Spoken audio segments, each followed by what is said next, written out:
All right, we're back with Dan Dehoff, and this is the Everything Real Estate Show with David Angione. So now we're going to talk a little bit about how you can get involved with this whole process. So go ahead, Dan, share a little bit from your aspect of how they can get involved. Well, first off, real estate, have it be real estate brokerage, being a realtor or real estate development. Some people, and this might go for anything in anyone's life, have it be any trade. Some people think that they can't do something. And I guess I'd like to just have people stop for a minute and try to disregard that negative self-talk and believe in yourself, and others will believe in you, and you should believe in others.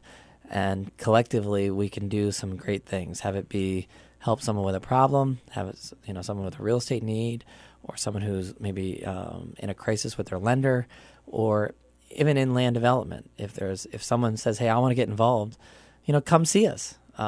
We have opportunities, and we're looking at additional opportunities and always trying to work with more people. If there's a spot in our organization that we can place you, we will do that. On the real estate brokerage side of it, so to speak, DF Realtors, that's something that we take very personally and very proud of. And this is a growing segment of the business. This is not an easy business, but it's a worthwhile business. And I just encourage you to have it be in anything that you're doing in your life.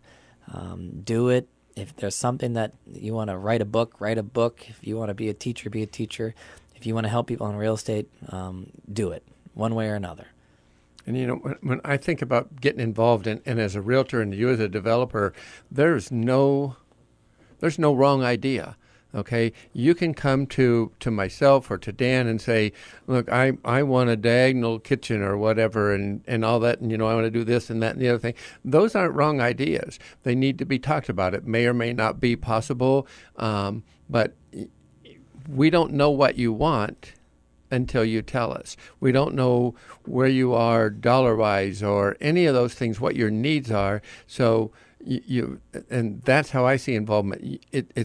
We're not here to judge you. We're here to help you fulfill your dream. And I'm talking with my hands again, and none of you can see that, but it's part of what I do. But we're here to help you fulfill that dream. So I encourage you, when you're meeting with whether a realtor such as myself or with a developer such as Dan here, don't be afraid to share. So any comments on that there, Dan? I would agree. I would also say, in your specific situation, I would encourage people to pay attention to things. My grandpa told me I should never drive the same way to work. Now I do lots of times, but what he meant is that, every now and then, if you have a spare minute, drive down a few roads you haven't been down before, take a different route to work, and pay attention. You might learn, this business is here, or I didn't know they were expanding, and down the list. I would also encourage people, have it be and it particularly to real estate, but it pertains to anything. Read the paper, pay attention to what your school's doing, pay attention to who the mayor of your town is or who your township trustees are. I give a little test now and then at the office, and it's for fun. Every now and then it gets people to pay attention. It gets people to stand up in their seats. It's a multiple choice test, but it's amazing to me, and I believe realtors, it's a requirement for us to know as much as we can know, and maybe more than someone who's maybe not paying close attention. They should know what the school's rated. They should know who the mayor is. They should know boundary lines between, have it be Stark County and Summit County or other counties. They should know how the Utica Shales, how it's doing, what challenges it has, who's going to be our next governor.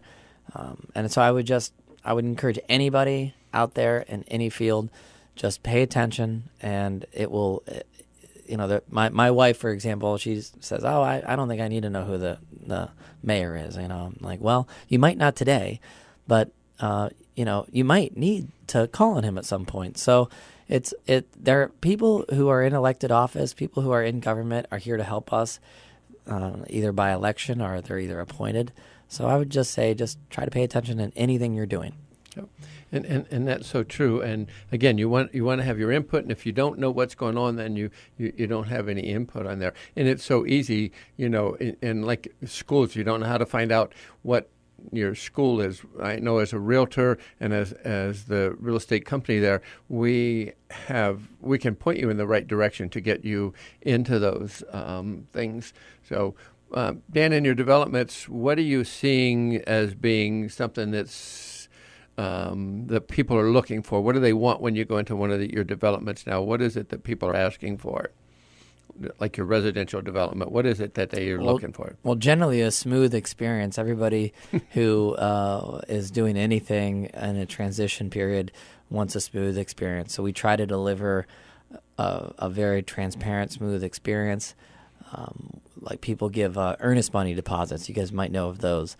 I think those are a little funny. I'm not looking to keep, and I don't think even my fellow friends and competitors are not looking to keep any earnest money deposit. I don't care if it's zero. If someone doesn't want to buy something, I'm not going to force anyone to buy it, no matter what due diligence or whatever time dates go by. And I think a lot of people are that way. People are looking generally in our projects. They have a need of some sort, as I said, or a problem. So they either came from a school that was in a transition period and they were looking for a different thing. Or they were, they have a traffic issue on the way to work, or they have a dual income now, and the wife and father, both husband and wife need to work, and they're looking to be more centrally located. Let's say one works in one city and one works in another. So there's some issue that they're coming with, and we're hoping to solve that in one way or another. So square footage, are we looking bigger homes, smaller homes, middle size? Where are we? We're not building any of the tiny homes at this point, but the tiny homes? Yeah. Okay, hopefully you guys have all seen a picture of a tiny home. They're pretty amazing. I saw one recently where, now they're not around here, but they do catch my attention in some urban environments. They're almost like an international cargo trailer, upgraded with some fancy stuff, and when you the outside might not look so sexy, so to speak, but the inside's beautiful, and you're like, wow, can't believe they can do that. But generally speaking, I would say square footage is getting smaller, and the inside of people's homes are getting nicer. So let me say it another way. They're getting nicer appliances, higher end finishes, a very efficient design, and generally reducing square footage that in some older homes might be wasted. Just in general, unusable or something not efficient. So a very efficient design will lower square footage. One thing I do want to point out, David, I find it interesting, and I would encourage you all to ask questions to anybody you're working with. Continue to ask questions so that you understand. But I was recently with someone who said, our house is LEED certified. I'm not even going to say it right. LEED certified, environmentally friendly and energy efficient, and had some criteria on Energy Star ratings. I'm not an expert in this at all. In fact, you guys are probably laughing. I didn't even probably say it all right. But there are some ratings that people put out on energy and on environmentally friendliness, and it's rated by a third party. And I don't know if it's the manufacturers or the suppliers or how it exactly works.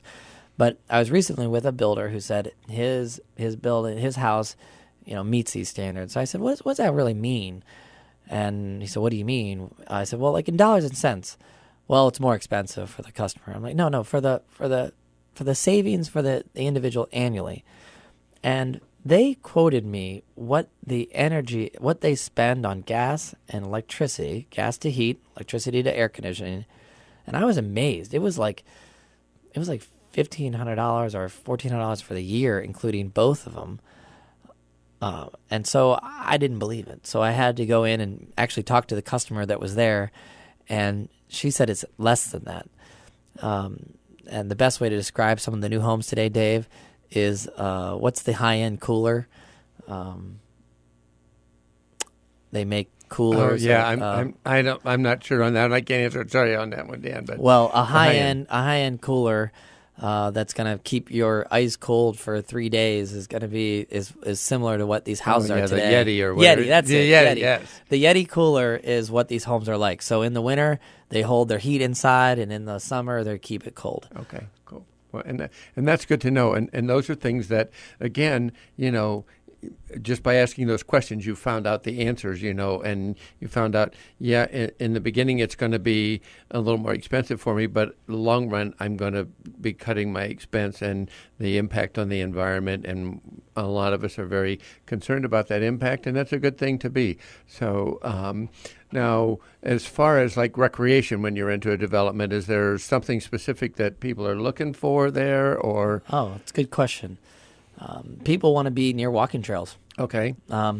That is something that is growing in our area. Stark Park is busy. There's other parks and recreational outfits, but some amenities, walking trails are definitely definitely an amenity that's growing. People like to be near those, so they can ride their bikes and run, and they don't have to drive. Right.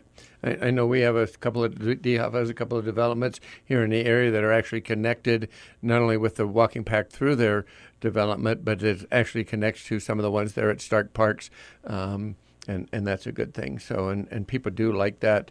Are they looking for a place where they can, like every year at Thanksgiving, I come from a very large family. I'm 9 of 10 children, so we have up to 65 people coming for Thanksgiving when our whole family gets together. They're not going to fit in my house. So is that something that people are looking for in a development, maybe to use every now and then, or not? Oh, absolutely. Not a lot of developments have it, and not a lot of ours do. I can only think of 2, the Sanctuary in Saratoga Hills. There might be a few others out there.